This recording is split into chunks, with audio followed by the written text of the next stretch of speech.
Good afternoon, I'm Tips Mahoy and this is ArthIntel Midday Edition.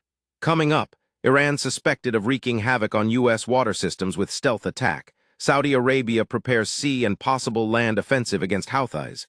NATO jets scramble as Russian missile detonates in Poland. That plus a check of the weather across the country.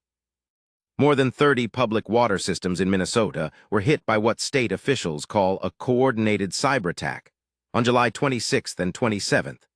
According to the New York Times, a preliminary assessment points to Iranian hackers as the likely culprits, though officials caution a final determination could change that.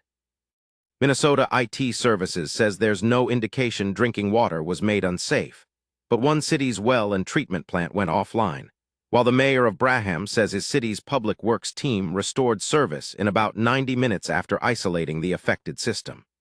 The FBI says it's aware of the incident and in contact with victims to resolve the matter.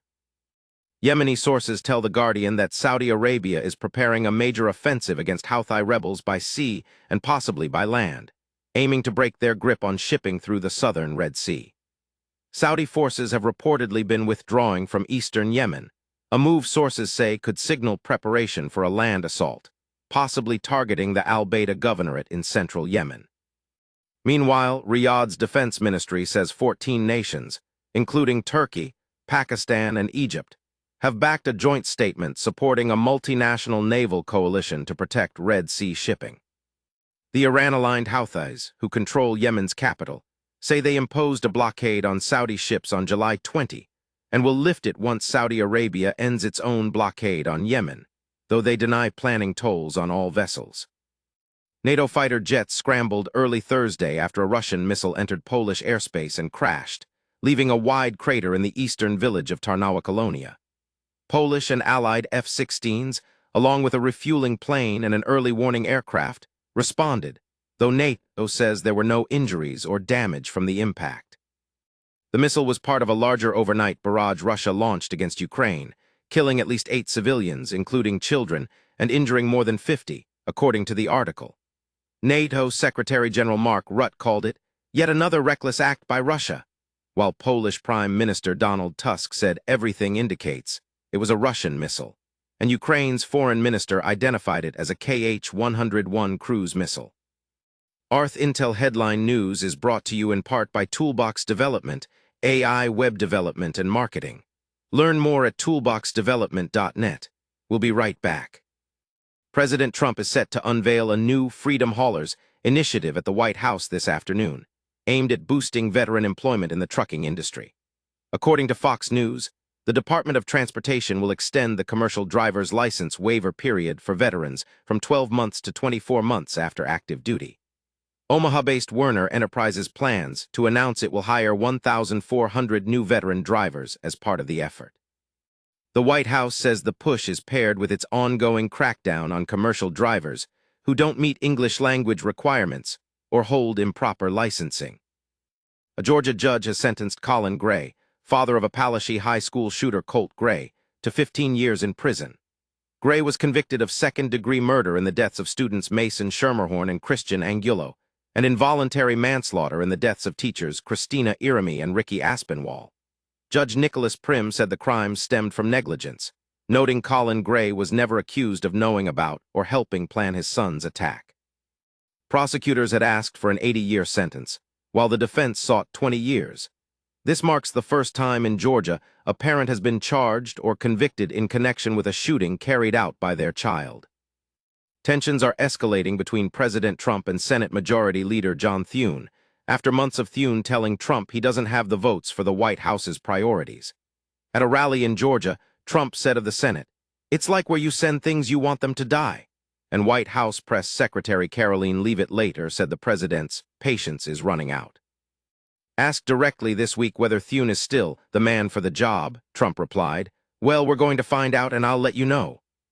Thune, for his part, told Punchbowl News that his future as leader is a decision that's made by my colleagues, not the president. The Commerce Department has quietly signed letters of intent with 7 companies for a combined $874 million in federal funding under the CHIPS and Science Act. In exchange, according to NIST, the government will receive a minority, non-controlling equity stake in each firm, money going toward research into advanced chip technologies including photonics and AI computing hardware. Global Foundries could get up to $300 million, Kepler up to $245 million, and Multibeam Corp up to $140 million, with the rest split among Extrapic, Thintronics, Obsidia Semiconductors, and Eluma Inc.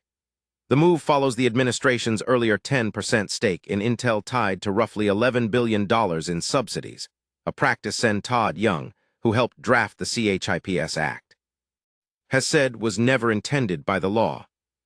ArthIntel Headline News is brought to you in part by Toolbox Development, AI web development and marketing. Learn more at toolboxdevelopment.net. We'll be right back.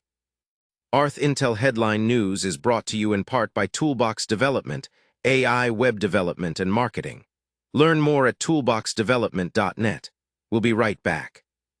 Baltimore Ravens training camp is underway at the Under Armour Performance Center, and rookie receiver Jacoby Lane is already making noise. He hauled in a 30-yard catch over defenders Marlon Humphrey and Malachi Starks, prompting new head coach Jesse Minter to call him a confident player. With Zay Flowers entrenched as the top receiver and Rashad Bateman at number 2, Lane is in a battle with rookie Elijah Sarrett and veteran Devontae Walker for the third spot. It's all happening under Minter, who has taken over for John Harbaugh and shifted practices from afternoons to mornings. Tampa Bay Rays starter Shane McClanahan was pulled from Thursday's game against the Texas Rangers in the fourth inning due to back tightness. The 29-year-old left-hander had not allowed a hit through 3+ innings, but hit a batter and issued a walk before being escorted off by the team's head athletic trainer. McClanahan, who threw 49 pitches, entered the outing with a 9.6 record and 3.06 ERA in his 20th start of the season. His first year back after Tommy John surgery cost him the 2024 season and a subsequent triceps surgery last August. He was replaced by Casey Legumina, and the Rays went on to win 3-2. ArthIntel Headline News is brought to you in part by Toolbox Development, AI web development and marketing. Learn more at toolboxdevelopment.net. We'll be right back. And finally, here's a look at temperatures across the country right now. It's hottest in Phoenix at 110 degrees, while Seattle is the coolest spot on the board this afternoon at 67. That's ArthIntel Midday Edition for now, 9 stories, coast to coast. I'm Tips Mahoy for ArthIntel, Signal Over Noise. If you found this valuable, please like and subscribe, enable notifications for daily updates, and read the complete coverage at arthintel.com.